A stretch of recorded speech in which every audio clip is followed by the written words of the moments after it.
Actually, you sent me this just as I was reading it in another publication, the Journal of American uh, Medical Association JAMA Pediatric Study showed findings. And of course, if you look at the methods and materials, things are a little bit more elaborate. But the findings, at least in the news outlets, that this study showed was that, quote, cannabis is as addictive as opioids for teens between 12 and 17. So the thing that I want to tackle, interrupt me anytime. A few things I found interesting about that whole thing as I was piecing it together. One, you might ask, how does this finding jibe with our overall addiction outlook? And so we'll just say right up front, as you've suggested, people like Carl do, just sort of get out front with what our notion of addiction is. We don't believe that there is a list of addictive or non-addictive things, and we don't even believe that there are more or less addictive things in and of themselves. So we kind of reject that whole premise. But we could take a look at what they mean and what we agree with or don't agree with. I don't know if you want to jump in yet. Well, so you would, I mean, the first reaction by some of our colleagues, most of our colleagues, would be, marijuana is addictive as opioids.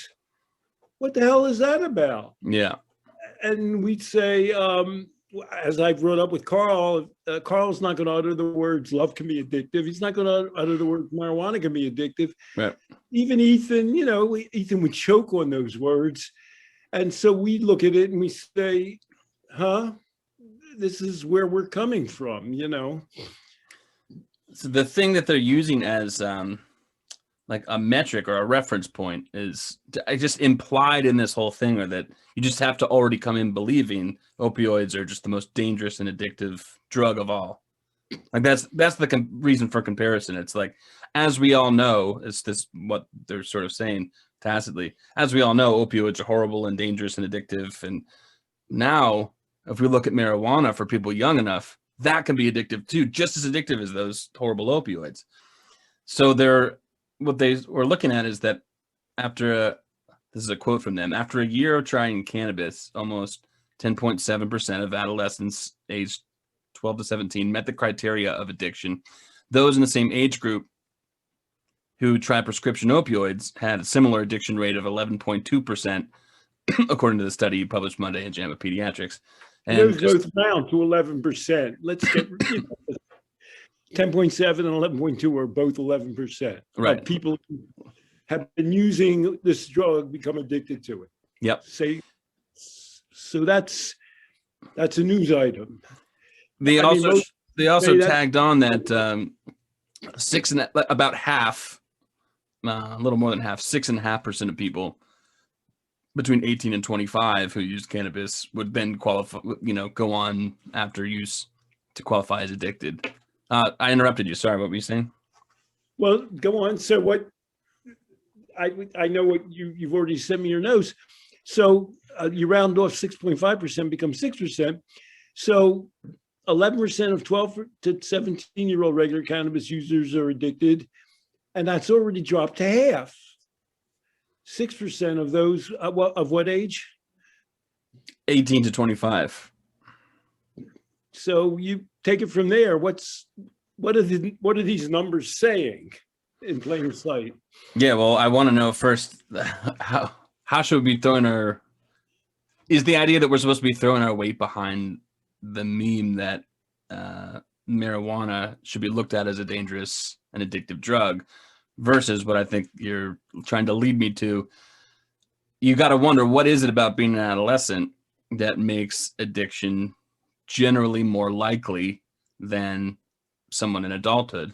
For instance, I mean, even 18 to 25 is it's adult in a lot of ways, but it's quasi-adult in other ways. In other words, there's an even older age group that I would like to look at to see what happens when those people of those age smoke marijuana. And as we know from surveys and studies that the government has put out themselves, as people grow older, they're less likely to become addicted to some drug that they try. The other thing I want to point out, which I think the opposite is trying to be implied here, is that Okay, so let's say that a teen does use cannabis, and let's say they do become addicted to it. Is the idea supposed to be that it's a life sentence? Like now that they're addicted, there's no turning back, and so panic around they could become addicted, and that could be their lives. Or would like to look at it as okay, so they can become addicted. Why is that? What is it about adolescence that would make that possible and more likely? And what would happen after they're addicted? What do you do about it?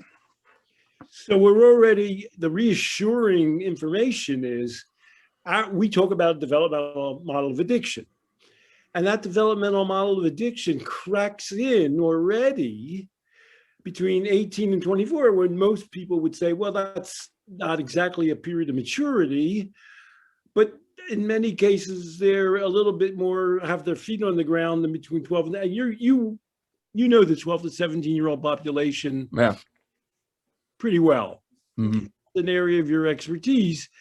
And so are you surprised to find that, by the time they each reach the next age frame, 18 to 24, half of those who had been addicted to whatever substance ceased to be addicted to that substance? No, you know what happens after my seniors in high school? I'm not trying to be possessive, but the seniors in high school who I teach, they leave, and I often get emails and letters from them. I will go ahead and brag. It's a humble brag, but I'm a person they can connect with. And usually when people come back and visit, if they're only going to visit one person, they're coming back and seeing me and talking to me and wondering, what was it about me that you thought was so good that you stuck with me, that kind of a thing. And usually, just the year after people graduate, now the expectations are different. They're not sitting in a brick and mortar building all the time for 80 minutes of class. They've started spreading their wings a little bit, and they're excited to tell me what the world's like. And so even just like the few months after graduating high school, when someone's 17 or 18, I can already see a development that would be an addiction antidote, let's say, or a deterrent for becoming addicted, because there are just opportunities out there. So it doesn't surprise me one iota that next age bracket up is less likely to become addicted, nor does it surprise me that 12 to 17, when people are trying to form an identity, and they try on various costumes or experiences to try to form that identity, that they would be addicted to anything at all. We should use this clip as the, with all due respect, the Zach Rhodes promotional roadshow. Yeah. I mean, you're doing your job and you're sort of working with people who have some problems and anxiety. Sometimes that's part of who you deal with. And then lo and behold, we're not putting down high school. Your job is to get people, help them get through high school. That's a necessary step for many things. But when they reach the next stage already, they're saying, hey, I can try a few things here. I might be okay.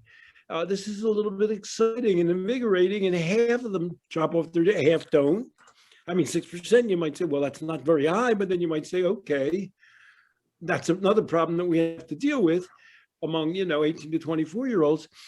And you've given them the sense that this is going to happen. You've sort of laid a little framework. You've got the potential. There's some options that I think you can do it.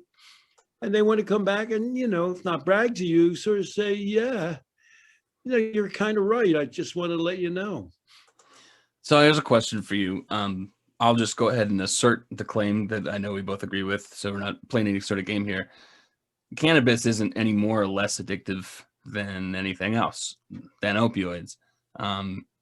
Kids aren't becoming addicted because, and this is another thing that I know is, our buddy Nora Volkow was highlighted in several articles explaining how alarming this research was, and so you could sort of can you lay out what that point of view is? What's alarming about it from her point of view?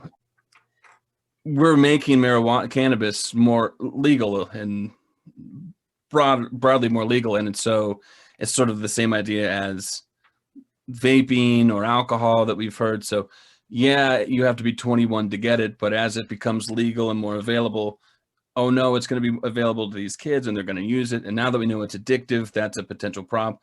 So it's almost like she sees cannabis as this sort of microchip that if it's ingested by a 12 to 17-year-old, it's going to stick with them somewhere in their brain. And that sounds almost alongside. I mean, there's so many things happening. We got so many balls in the air. yeah. New York State and New Mexico just legalized recreational marijuana.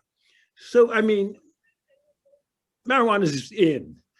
I mean, there's some states that are dragging it. I mean, you're now going to have to confront marijuana as something in the world, and kids are going to have to confront it as, and you would be the first to tell us, Stanton, kids already know about marijuana, you know what I mean? The fact that they legalized it near New Mexico, I hate to tell you, that's not news on the street about marijuana. The joke is New Mexico and New York residents can now try marijuana for the first time. Right. Yeah. And of course, the joke is, the opportunity is, once something is legal, can we talk about it in sensible enough terms that we can help people navigate that experience? The experience isn't going away. It was there already. And of course, the opioid experience, which we'll get more into, we try to make it go. We try to make it go away for centuries. Lately, we try to make it go away by suppressing synthetic narcotics, and we successfully suppressed synthetic narcotics, and more people died. And so, you know, I don't know when we want to segue into another current event. So we're dealing with this survey, which says that, yeah, marijuana is something that people can become addicted to, well, marijuana is kind of legal basically in the United States. And people are sort of saying, you know, we're just going to let it be legal. And then the third thing is Nora Volko is saying, oh my God, there'll be more for people to be addicted to. And we're saying the addiction proclivities, the inability to grasp onto life is already there. The marijuana is already there. Mm-hmm. Alcohol is certainly already there. Painkillers are already there. You know, if your concept is, oh, let's narrow how many things people can become addicted to that are out there, you're doomed. That's not going to work. Yeah, right. So the last thing I wanted to throw to you is, if we can imagine, which I know you have, imagine if we did the same experiment with something that can be regulated, but never will be. I mean, even if you wanted to, it'd be futile, like gaming. Might we see, oh, gaming is just as addictive as opioids, and would that matter? Or something that could never be regulated, which is love. So when we talk about love or relationship addictions, would we see that relationships in 12 to 17-year-olds who go on to have some sort of disorder with their relationships, would that be more or less prevalent than opioids? And what will we do about it is the question. I mean, people have done surveys now. How many things using addictive criteria can people be addicted to, and how many get addicted? And they'll say something like, you know, in their lifetimes or at any given point, maybe half or more people have something that could be identified as addictive in their lives, counting eating, gaming, gambling, love, and alcohol and drugs. And so the issue is, how do you avoid addiction? And then, of course, harm reduction is about how do you prevent addiction from being life-destroying? And so on behalf of marijuana, we don't represent marijuana growers or sellers. As a general state of affairs, marijuana has fewer lethalities than opioids. So somebody could say, well, if they're going to be addicted, it's better to be addicted to marijuana. Our natural inclination there is to say we're against addiction. We're not as special fans of one kind of addiction or another, but harm reduction people would say, well, let's get people, and there's some data to show that in states where marijuana is legal, there are fewer heroin-related deaths. So you could look at these same data and say, well, they're going to be addicted to something. Let's pick the least harmful of those things. Yeah, right.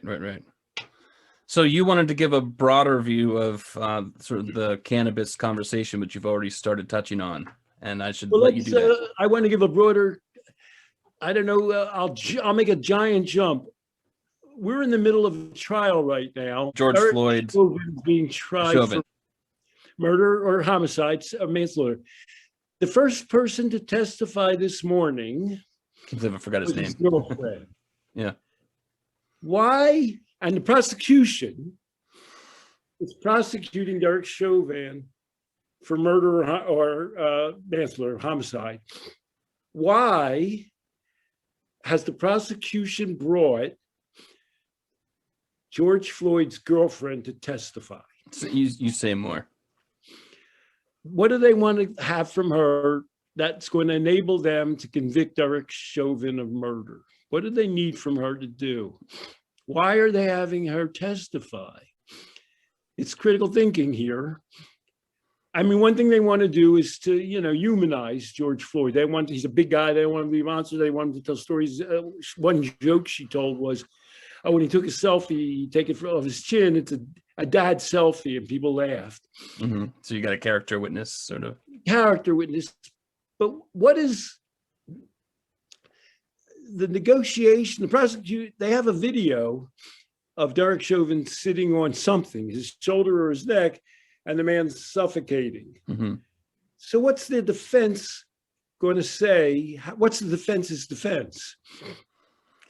Yeah, the defense's defense has to be something like he was unmanageable. And for him to have been unmanageable, I know that one angle that they're taking is, well, he was uncontrollable and unmanageable, and he had to be, held that way because he was on drugs, and not only drugs, but the worst kind of drug, which is fentanyl, which makes people do crazy things, That's one half of the argument.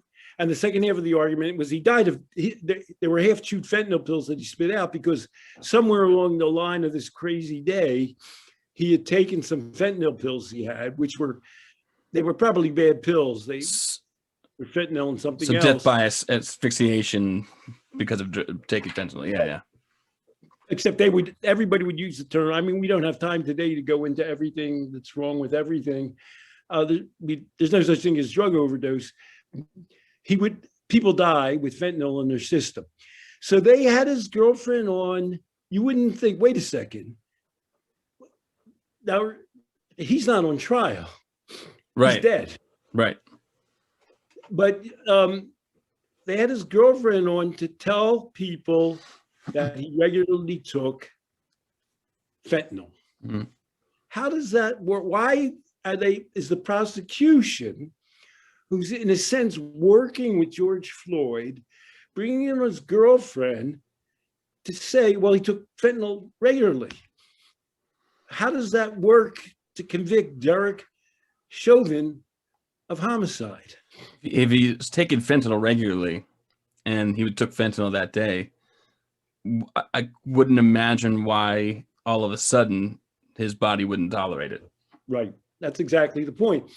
So how there's a movie out now called it's Godzilla versus King Kong. We're having a war of progressive memes. So I'm going out in the stratosphere here. One progressive meme is the police will harm Black people for no reason, or they'll deal with them as though their lives don't matter. And we have a videotape of a cop strangulating a guy. So that's good evidence. Mm. We have another meme, and it's a progressive meme. It's a Drug Policy Alliance meme. I'm going to have to tell a tale out of school. Just before Ethan Nadelman retired in 2017, he came to my apartment in Brooklyn. And while we were there, somehow we were talking about drug deaths. And he goes, well, Stan, fentanyl's different than other drugs. It just kills people. And I thought, oh my God, Ethan Nadelman has become a drug demonizer. A drug demonizer. Why? And every time there's a drug myth, there's two things about it. There's an explanation for a drug myth, and there's a consequence of a drug myth. No, I hate to tell this tale at school. Why was Ethan Nadelman all of a sudden a drug demonizer around fentanyl? What purpose was it for him to say that? Right, putting it on fentanyl took away from the idea that other drugs were the problem. That something uncontrolled. He became a drug organizer because during his tenure, DPA was created in 2000. 900,000 people have died of drugs. And Drug Policy Alliance, they're not responsible for that, but they're doing all these great things like suppressing opioid prescription and propagating MAT, and 900,000 people have died. So you have to drug there to explain what we can't deal with. Right. And our society can't do it. Why are more and more people dying of drugs? So you would say something like, well, if MAT is the end all be all, then can you just explain the most fundamental question, why when there's more MAT out there than ever before, it's just ever increasing, there are more deaths, drug overdose deaths than ever before? And the answer would be, well, because of look at how fentanyl is affecting everything. Right. So that's the cause of the myth. And so progressives, let's leave poor Ethan Nadelman aside. Progressives have to answer the question. We're such a progressive society. We have all kinds of drug treatment. Oh, by the way, 900,000 people have died now since 2000. What the hell's going on? You have to blame it on something, and fentanyl's the answer. And progressives, if anything, are actually worse than conservatives in coming up with this drug fantasy demonization. So now we have the war of the competing memes is, well, police officers disregard the safety and meaning of Black lives and kill them. Oh, fentanyl's a drug that's produced artificially and it kills people and you can't avoid that. And so the prosecution is prosecuting a police officer. So the first meme works for them. And God, they have some good evidence. They have 10 videos of a cop sitting on a guy's neck who's praying to God and his mother, I can't breathe. And then he stops, goes unconscious. Really disturbing, yeah. Pulse stops. And then they just had the emergency worker guys say, well, we couldn't get the cop to get off him. He had no pulse. So that's one meme. And the defense meme is, oh, this man took fentanyl. Everybody knows if you take fentanyl, you die. Our defense is going to be, well, you pointed out, well, he took fentanyl, he was crazed. And then the second defense is going to be, well, fentanyl killed him. And they already had testimony on a couple of days ago from a off-duty firewoman EMT worker came, and she deals with drug deaths. Everybody calls it drug overdose deaths. And he said, well, that wasn't a drug overdose death. When a person's dying from a drug, they're comatose. They're not screaming, right? I can't breathe, get off me. Right. It's not, I've seen a ton of those deaths. So that's, and now they have an EMT guy who's talking, who, actually came. And so they're all dealing with these competing memes. You hit on exactly, by the way, that's, I was going to point that out, that I wouldn't have thought to use the defense, oh, fentanyl killed him, because from all those videos, he was lucid until the moment he obviously was, right, Lost consciousness. Yeah, lost consciousness, yeah. And so, little do people realize that, watching this little podcast is essential for understanding the daily news, which I began by saying, why are they having George Floyd, his dead ex-girlfriend, testify for the prosecution that he regularly took fentanyl? I mean, you have to kind of back up 5 steps to figure that all out. So, where we've arrived at is we're back to the original study. Well, marijuana and opioid. Let me throw out another piece of research, by the way. Going way back to the 70s, there's a famous series of studies. Lee Robbins studied returning Vietnam veterans. And she wrote a paper called Everything We Believed About Drugs Was Wrong. And she said, heroin on the streets of the United States for returning veterans is no more likely to be consumed regularly or compulsively than barbiturates, amphetamines, or marijuana. Mm. Even though, and then later she refers to heroin as addictive. So she's just said what you've just showed, what people are as more or less likely to use, any psychoactive substance compulsively or negative, in an addictive fashion. So it makes no sense to regard one or the other as addictive. It's more appropriate to say, well, why are people addicted or not addicted, and how do they get out of addicted? Mm-hmm. Which is what happened with the Vietnam things. Most of them stopped being addicted. And when they got back, the main finding was guys who would use drugs addictively in Vietnam, when they got back to the US, when they used heroin again, didn't use it addictively. And if they used it addictively, they had a lot of guys to look at. That was you don't get heroin addict studies, involving 50,000 people, you know what I mean? So they were able to look at masses of people. They said, one of the things that amazed us was that, heroin wasn't used any more regularly than any other drug. So that would be the kind of finding that Carl Hart would look at if he read that part of my work, and he'd say, so, calling marijuana bad or good and heroin bad or good, that doesn't make sense. That's not what's happening here. But another thing that I pointed out in that study, I have a big table, and in that table, they list every illicit drug. And they have a physical dependence category and a psychological dependence category.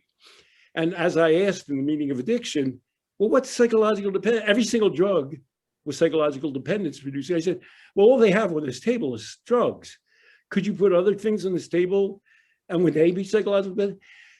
There are 2 drugs that are physically dependence producing on that table in 1968. What are those 2 things? They have, 1968, heroin, alcohol and heroin. Alcohol. Right. So we love Carl Hart. We think he's a genius. But when Carl Hart was confronted with, isn't heroin addictive? He answered, well, do you drink? Alcohol's addictive.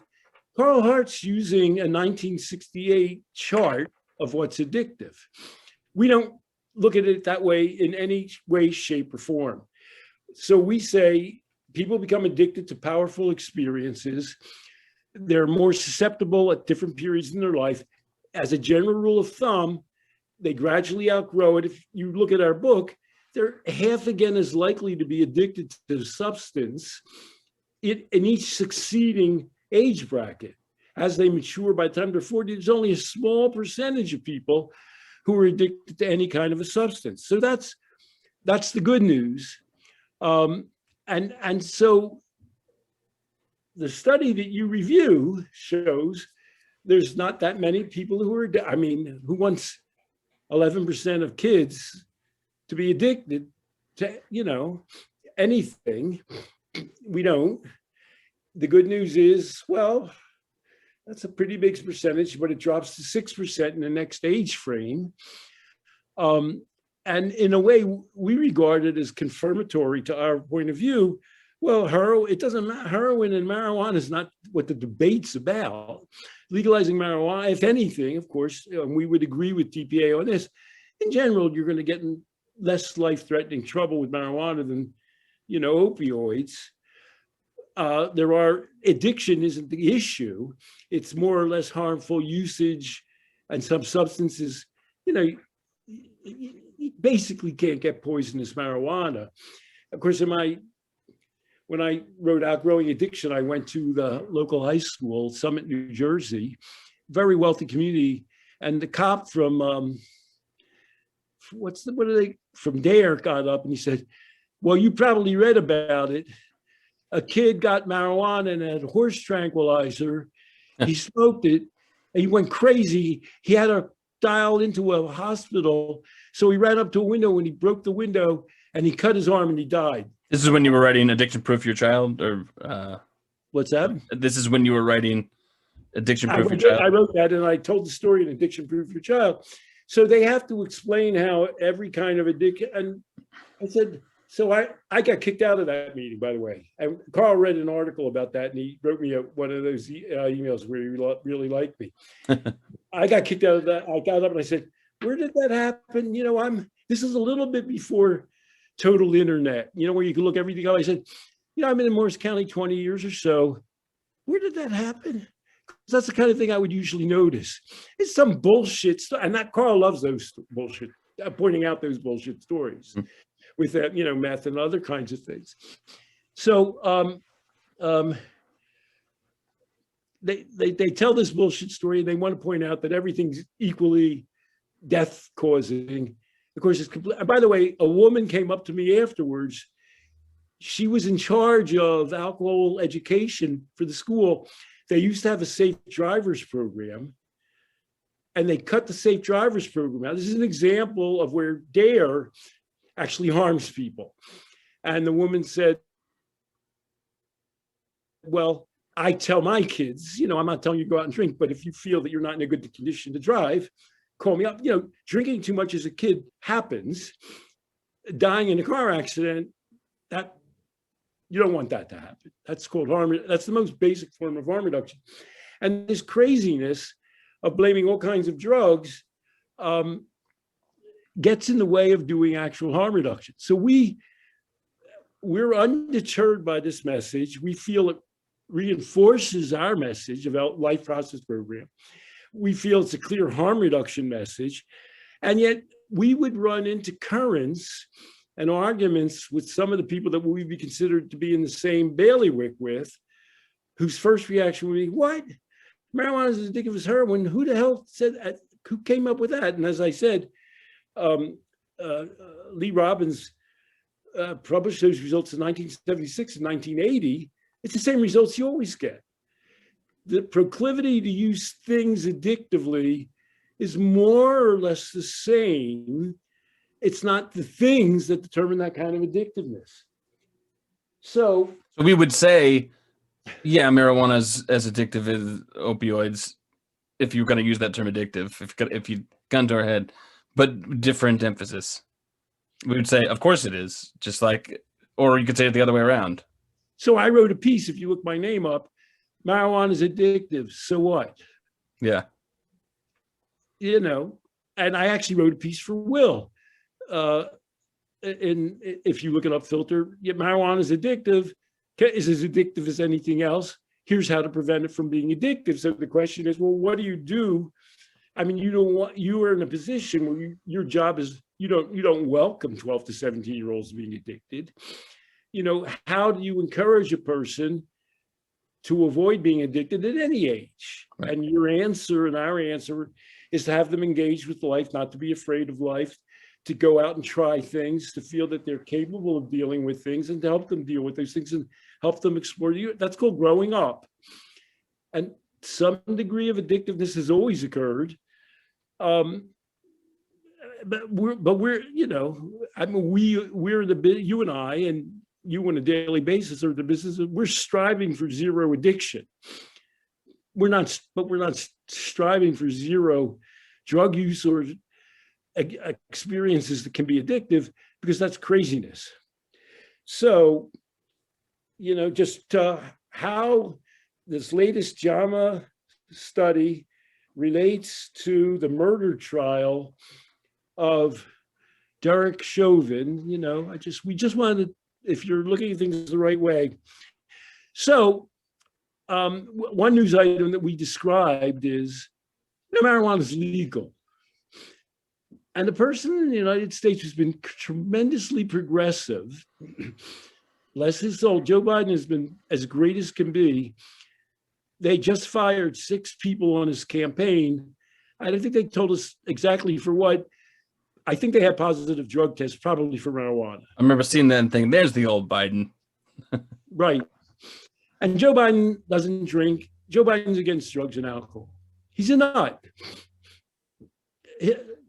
God bless the man. And it so happens that Joe Biden's son has just released his autobiography called Beautiful Things.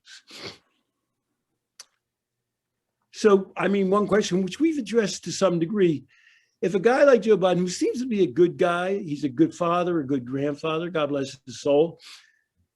He's so against, he's never had a drink in his life, and he's so against drugs. What's the relationship of that to the fact that his son, I mean, his son went as far off the deep end as you can go. Mm-hmm. So I'm just going to read, this is from the New York Times book review. This is a quote. I'm a 51-year-old father who helped raise 3 beautiful daughters, writes President Biden's younger son, who now has a year-old son of his own, in the prologue. I bought crack cocaine on the streets of Washington, D.C. and cooked on my own inside a hotel bungalow in Los Angeles. I've been so desperate for a drink that I couldn't make the 1-block walk between a liquor store and my apartment without uncapping the bottle to take a swig. In the last 5 years alone, my 2 decades-long marriage has dissolved. Guns have been put in my face. And at one point, I dropped clean off the grid, living in a $59 a night Super 8 motel off I-95 while scaring my family even more than myself. Whew. So people end up in rehab. Well, he ended up in rehab, having done a lot less than he did. So he went to rehab early on in life, and he relapsed after 7 years after his father joined the Obama ticket. What's the point? He'd been in rehab. His father became a candidate for vice president. That's a little stressful. And that ended his son's lobbying career because he had restrictions on him. He went back to rehab after his father became vice president, and then he relapsed again in 2016. His brother Bo, dare I say it, the favorite son. He was the golden son. His brother. A tough guy to match. He purchased crack from a homeless addict who later moved in with him. Huh? The son of the vice president, now current president, lived with in a rundown shack with a crack addict? Huh? The relationship was symbiotic, he writes. It was 2 crack addicts who couldn't find their way out of a paper bag, a one-act crack farce. So he's been in rehab twice. He attempted to quit crack with the help of ketamine, which is another of our colleagues' favorite things, psychoactive compounds, and 5-MeO-DMT therapy, which employs the gland secretions of the Sonoran desert toad. This is, to me, the next sentence is the best part of the review. He doesn't disclose how he paid for these treatments. I mean, the one thing you're thinking about, going to rehab and getting, ketamine costs money. I have he's a privileged guy. So he went through all the best treatments you can get if you have money. This is the bad part for him. And you might say, well, it could be worse than what you've already read. Once you decide that you're the bad person everyone thinks you'll become, it's hard to find a good guy you once were, Biden writes. He had 3 beautiful daughters. He had a productive career. He loved his father and his brother and a lot of people. He wasn't the worst guy around, but he was looking pretty bad. Eventually, I quit looking for the good guy I was. I decided I wasn't the person everybody who loved me thought I was anymore. Now, this is the second best part of the book for me. While he's doing all this, the best thing about, to me, Joe Biden is that he didn't send out the FBI to find his son. At some level, Joe Biden's religion, I'm making this up, I have no idea about Joe Biden's religion, is you're not going to save a human being. You can pay for their rehab, which I bet happened, but you can't take a human being and grab them and make them better. Biden doesn't make excuses for addiction, but describes being alone in the crowd. Of the car accident killed his mother, when he was a young boy, he was in the car with his brother when his mother and sister were killed. This is the best thing in this alone. I'll never say anything bad about Hunter Biden. I want to make it clear, I don't see that tragic moment as necessarily resulting behaviors that lent themselves to addiction. That would be a cop-out. So God bless him for saying that. And how would that help him? I mean, he's not going to go back in time and ever make that not happen. So he's got to live a life without that. But he describes a long-running feeling of unease, particularly in social situations. Quote, the kind of insecurity is almost universal among those with real addiction issues. A feeling of being alone in the crowd. I always felt alone in the crowd. Well, you know, one thing we talked to, you and I talked about Carl Hart, was he doesn't explain who becomes addicted. You know, and he says, well, maybe they have mental issues. Okay, that makes sense. And Hunter Biden was a popular guy. He was part of a family, but he felt alone in the crowd. I mean, that's a ton of meaning. I mean, if you were working with somebody as a client, you'd say, can you tell me more about that? Or do you feel unloved? Do you feel that people can't love you? Do you feel that that you can't relate to other human beings? Why is it that you can't break down those barriers?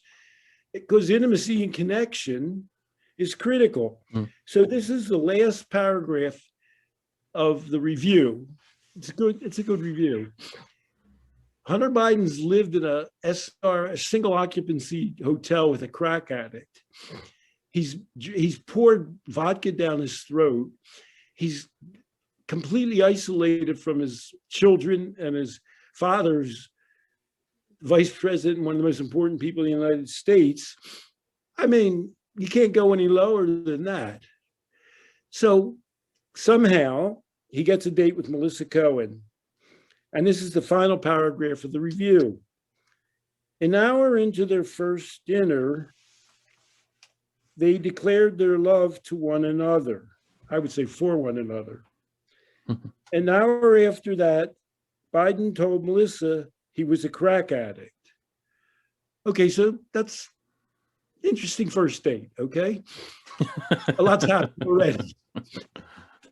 She said, and this is the last sentence in the review, not anymore, you're finished with that.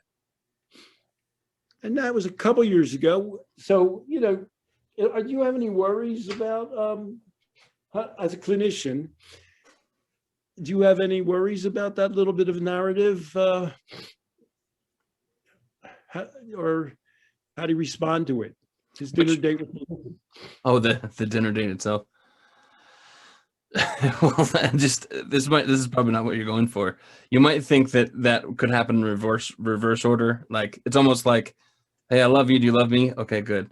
We should get married. I have a ton of student loan debt, or something like that. You might be a little bit more forthright about, you know, what the life circumstances.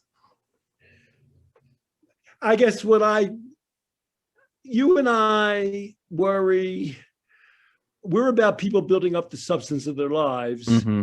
We don't like, you know, magical solutions, whether they're ketamine. We figure that's what got him in crack in the first place. He was in a lost sea. He took crack and he said, shoo. And then he tried to take ketamine to stop taking crack, and that didn't work for him. And other, you know, drug solutions, that didn't work for him. So there's good news and there's bad news. Melissa, I mean, you know, 1 hour into a date deciding, you know, you're going to be married for the rest of your life, that strikes even a romantic guy like you, I guess, as a little precipitous. Yeah. Maybe the second date. It sort of reminds me of, you know, we've said before, things about maturity are a bulwark against addiction. So, you know, one of the major things are once you have a kid and a family, and someone can use that logic and say, oh, well, all I have to do is have a kid, you know, and so just make the spontaneous sort of irrational decision, I'll just have a kid, and then things will come together. It doesn't really, I wouldn't suggest it working out like that. I wouldn't suggest go whole hog after the one thing that you can clutch and not be addicted, or you're going to become addicted to that thing. On the other hand, Hunter, Bo's dead brother. Forgive me. Hunter Biden knew the value of a family, his own family. Loves his father and his brother. True. And he has 3 daughters. He seems to have, you know, although how they're reacting to all this, we'll never know. So it's almost like he relapsed back into family. He sort of, he had a successful marriage. He loved his 3 daughters. They seem to be, we've talked about them on television, you know, good, reasonable human beings, very solid citizens. So he knows something about that, and it just clicked in again. So you and I would be a little cautious about somebody. Said, "Oh, I met somebody last night. After an hour, I knew I loved her, and I could just marry her, and my life would be. I have a kid with her, which has happened. They have a child, and my life would be okay." We'd be a little cautious about that. On the other hand, I guess my summary, I sent a copy of this to some of our coaches and to you, and I said, well, what this proves is that love is more powerful than crack, rehab, and ketamine. I mean, okay, he knows something about love. He's a man who has been loved, who loves his daughters, I'm sure, his 3 teenage daughters. And he sort of was able to link into that as antidote in his current addiction. Now that we're only going on 2 and 3 years, you and I would be a little bit reluctant, to bet our lives totally on Hunter Biden, but he seems to be in a good place. He's certainly not taking crack now. And so, we just wanted to say that, I'll just tell one other story. How does his, he tried ketamine and he tried, various drug cures, and, Nora Volkow could do a brain scan. What did the brain scan of that dinner look like, One time when 7 Tools for Addiction came out, somehow, who can remember in my life, I was in Washington, D.C., and I was doing some work, and I did a radio. They didn't have podcasts, but you could do radio interviews. And it so happened a professional football player was on being interviewed at the same time because he just signed with the Washington football team. And I told my story, and the guy sort of interrupted. He said, well, I have a story that's sort of relevant. I don't know. I said, knock yourself out. He said, when I graduated high school, I got a scholarship to, and he names a college. My grandfather was in his 70s. He had smoked since he was a teenager. And my grandfather said, son, it was his grandson, I'm going to stop smoking because I want to live to see you be a star. And he quit smoking. So, how do you describe that in neuroscientific terms? How do you describe that in therapeutic terms? How do you describe that in addiction theory terms? Well, love is among the most powerful factors. It can go in a bad way and a good way. And in these 2 cases, Hunter Biden and this football player and his grandfather, love was the greatest cure of all. So, as you pointed out, it's a major influencer for so many just dimensions of a person's life, whether it's destructive or whether it's the thing that's, what would you say, curative, ameliorative of other problems you might have. And, I mean, if I were to interview Hunter Biden, I'd ask him about how has this been a positive relationship?